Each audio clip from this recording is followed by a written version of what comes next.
IT का word सुना होगा। उम्मीद करता हूँ कि आपको इसका मतलब भी पता होगा कि इसकी फुल फॉर्म होती है इंफॉर्मेशन टेक्नोलॉजी। इंफॉर्मेशन टेक्नोलॉजी का मतलब है राब्ते की टेक्नोलॉजी। आज के दौर में हम चूँकि मॉडर्न वर्ल्ड में रह रहे हैं और मॉडर्न वर्ल्ड में जो है वो इंफॉर्मेशन एक बड़ा अहम किरदार अदा करती है हर बिज़नेस के लिए, हर फील्ड के लिए। हम किसी भी फील्ड का नाम लें, वहाँ पर इंफॉर्मेशन जो है वो की रोल प्ले कर रही होती है। इंफॉर्मेशन किसी भी फॉर्म में मौजूद हो सकती है, इमेज के फॉर्म में मौजूद हो सकती है, टेक्स्ट की फॉर्म में मौजूद हो सकती है, ऑडियो की फॉर्म में हो सकती है, वीडियो की फॉर्म में हो सकती है।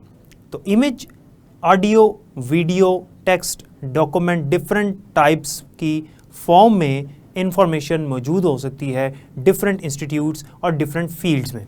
और आज के दौर में इंफॉर्मेशन टेक्नोलॉजी के ज़रिए से ये इंफॉर्मेशन हम दुनिया में कहीं पर भी भेज सकते हैं और कहीं से भी हासिल कर सकते हैं। इंफॉर्मेशन टेक्नोलॉजी में हमारे पास जो इंफॉर्मेशन है, इसको समझने के लिए हमें सबसे पहले डाटा का मतलब पता होना चाहिए कि व्हाट इज़ डाटा। डाटा का मतलब क्या होता है कि data is a collection of raw facts and figures. Data is unprocessed item, यानी कोई ऐसी आइटम जिसे अभी सॉल्व करना है, जिसने अभी प्रोसेस होने के बाद किसी नतीजे को निकलना है, उसे हम डाटा कहेंगे। फॉर एग्जांपल, अगर मैं इसकी एक सिंपल सी मिसाल दूं तो आप देख सकते हैं कि अगर आपके सामने दो मैथमेटिकल नंबर लिखे हैं लाइक 10 + 15, ये डाटा है। क्यों? क्योंकि ये अनप्रोसेस्ड आइटम्स हैं, इन्होंने अभी सॉल्व होना है। ये क्या है? अनप्रोसेस्ड आइटम्स हैं, यानी इन्होंने अभी सॉल्व होना है और कोई इनका आंसर निकलेगा। वो जो आंसर होगा बेसिकली वो डाटा नहीं है, क्योंकि वो सॉल्व हो चुका है। लेकिन ये जो आपके सामने आपको मैथमेटिकल नंबर्स नज़र आ रहे हैं, इन्होंने अभी सॉल्व होना है। तो चूंकि भी इन्होंने सॉल्व होना है तो इसलिए इसको हम कहेंगे डाटा। इसके अलावा अगर हम एक और इसकी एग्जांपल देखें तो फॉर एग्जांपल, आपने अपने कॉलेज में फ़ीस जमा करवानी है और जब आप फ़ीस काउंटर पे जाते हो तो वो आपसे पूछता है कि आपका रोल नंबर क्या है। अब कॉलेज के तमाम स्टूडेंट्स का जो रिकॉर्ड है, तमाम स्टूडेंट्स की जो इन्फॉर्मेशन है, वो उनके पास कंप्यूटर में मौजूद है। 700 स्टूडेंट हो सकते हैं, 1000 स्टूडेंट्स हो सकते हैं, जितने भी स्टूडेंट्स उनके पास मौजूद हैं, तमाम इन्फॉर्मेशन उनके कंप्यूटर में सेव्ड है। अब फ़ीस काउंटर पे आपसे पूछा जाता है कि आप अपना रोल नंबर बताएं। जब आप उसको अपना रोल नंबर देंगे तो वो रोल नंबर जो है उसको देखते हुए वो ये नहीं बता सकता कि आपका नाम क्या है, आपकी क्लास क्या है, आपका सेक्शन क्या है, आपका रिकॉर्ड क्या है, यानी आपकी इन्फॉर्मेशन उसको नहीं पता चल सकती। लेकिन जैसे ही वो रोल नंबर कंप्यूटर में एंटर करेगा तो कंप्यूटर क्या करेगा कि उसको आपकी तमाम डिटेल दिखा देगा, और वो जो डिटेल आपकी नज़र आ रही है उसको हम कहेंगे information. So basically information is a data after processing, और we can say that the processed data is called information. तो जो डाटा प्रोसेस हो चुका होता है, जिसके ऊपर ऑपरेशन परफॉर्म हो चुका होता है और उसका कोई आंसर निकल आता है, और वो हमारे पास यूज़फुल इंफॉर्मेशन कहलाती है। और याद रखिएगा कि जब भी डाटा हम कंप्यूटर को फीड करते हैं, कंप्यूटर को डाटा देते हैं, तो कंप्यूटर हमेशा उस डाटे के ऊपर प्रोसेसिंग करता है, और प्रोसेसिंग करने के बाद वो इन्फॉर्मेशन में तब्दील करता है। तो याद रखिएगा कि ये एक स्टेप बाय स्टेप प्रोसेस है। सबसे पहले डाटा होता है, उसके बाद उसके ऊपर प्रोसेसिंग होती है, और उसके बाद वो इन्फॉर्मेशन में तब्दील हो जाता है। वही डाटा प्रोसेस होने के बाद इन्फॉर्मेशन में तब्दील कर दिया जाता है। तो ये जो वर्ड है दरमियान में प्रोसेसिंग, इसको हम कंप्यूटिंग भी कहते हैं। बेसिकली कंप्यूटिंग का क्या मतलब है? Any operation performed on data to make it into useful information. कोई भी ऑपरेशन, कोई भी एक्शन जो डाटे पे परफॉर्म किया जाता है ताकि वो जो डाटा है वो इंफॉर्मेशन में तब्दील हो सके, उसको हम कंप्यूटिंग या प्रोसेसिंग कहेंगे। तो हमारा जो कंप्यूटर है बेसिकली वो कंप्यूटिंग ही कर रहा होता है। सो यहाँ पर 3 डेफिनेशंस आपको मैंने बताई हैं, data, computing and the third one is information. अब अगर हम बात करें एक ग्लोबल विलेज की, तो ग्लोबल विलेज किसे कहते हैं?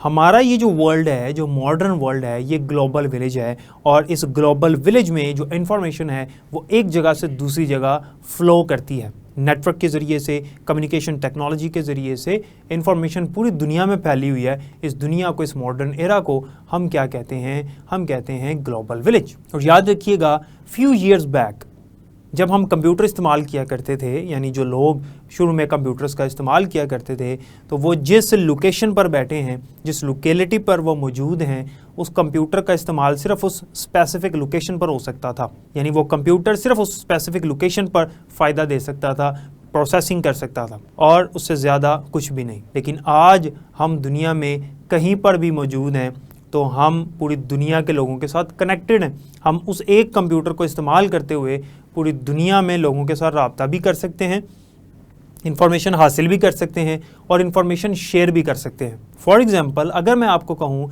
कि मैं यहाँ पर मौजूद हूँ और मेरे पास दुनिया की सारी इंफॉर्मेशन मौजूद है जो कि मेरी पॉकेट में सेव है, तो ये गलत नहीं होगा। उसकी वजह यह है कि मैं अपनी पॉकेट से फ़ोन निकालूंगा और गूगल के ऊपर दुनिया की कोई भी इंफॉर्मेशन सर्च कर सकता हूँ, मुझे वो इन्फॉर्मेशन मिल जाएगी। तो मैं मौजूद यहाँ पर हूँ दुनिया के किसी एक हिस्से में, लेकिन मैं दुनिया की कोई भी इंफॉर्मेशन हासिल कर सकता हूँ। ये क्या है? ये with the help of information technology है, जिस वजह से हमारे इस वर्ल्ड को कहा जा रहा है ग्लोबल विलेज। और डियर स्टूडेंट्स, क्या आपको पता है कि इंफॉर्मेशन टेक्नोलॉजी जो है इसका बेसिकली मतलब ये है, ये डेफिनेशन आपकी बुक में मेंशन है कि इंफॉर्मेशन टेक्नोलॉजी का मतलब ये है कि हमारे जो कंप्यूटर्स हैं वो हाई स्पीड टेलीकम्युनिकेशन लिंक्स के साथ कनेक्ट होने के बाद इंफॉर्मेशन प्रोवाइड कर रहे हैं पूरी दुनिया में in the form of audio, video, text, graphics, images etcetera.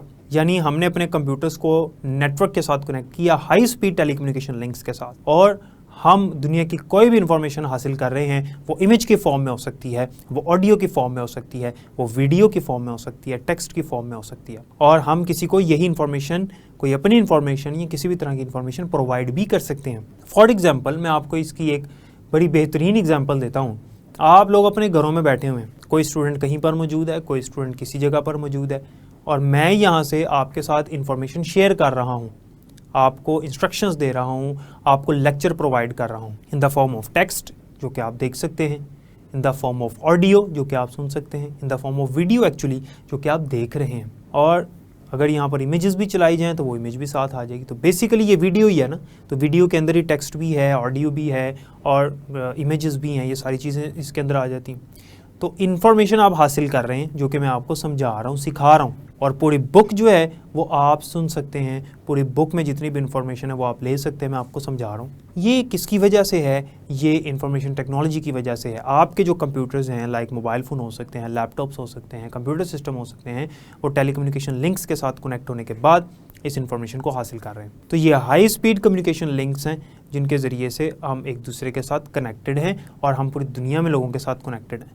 तो ये हाई स्पीड कम्युनिकेशन लिंक्स हैं बेसिकली, जिसमें हम कम्युनिकेट कर रहे हैं, हमारा कनेक्शन कायम हो चुका है। और याद रखिएगा, क्योंकि इंफॉर्मेशन टेक्नोलॉजी ने हमारी इस दुनिया को एक बहुत बड़ा फ़ायदा पहुंचाया है, वो ये है कि आज किसी भी फील्ड की बात करें तो वो फील्ड जो है वो इंफॉर्मेशन के ऊपर डिपेंड कर रही होती है, और वो इन्फॉर्मेशन जो है वो इंफॉर्मेशन टेक्नोलॉजी की वजह से वहाँ तक पहुँची।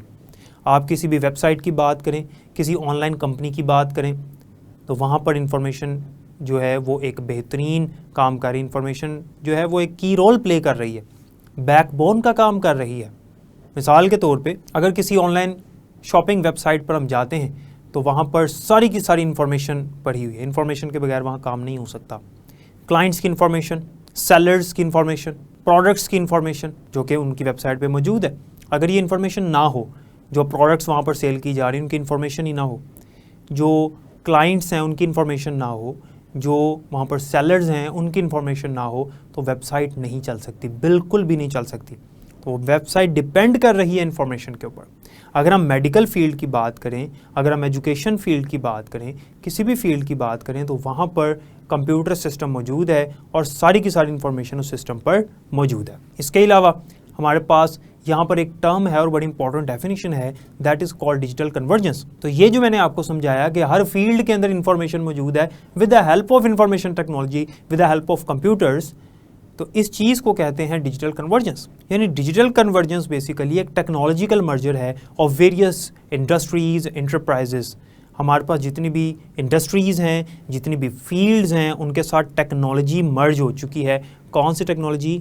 इंफॉर्मेशन टेक्नोलॉजी, कंप्यूटर की टेक्नोलॉजी।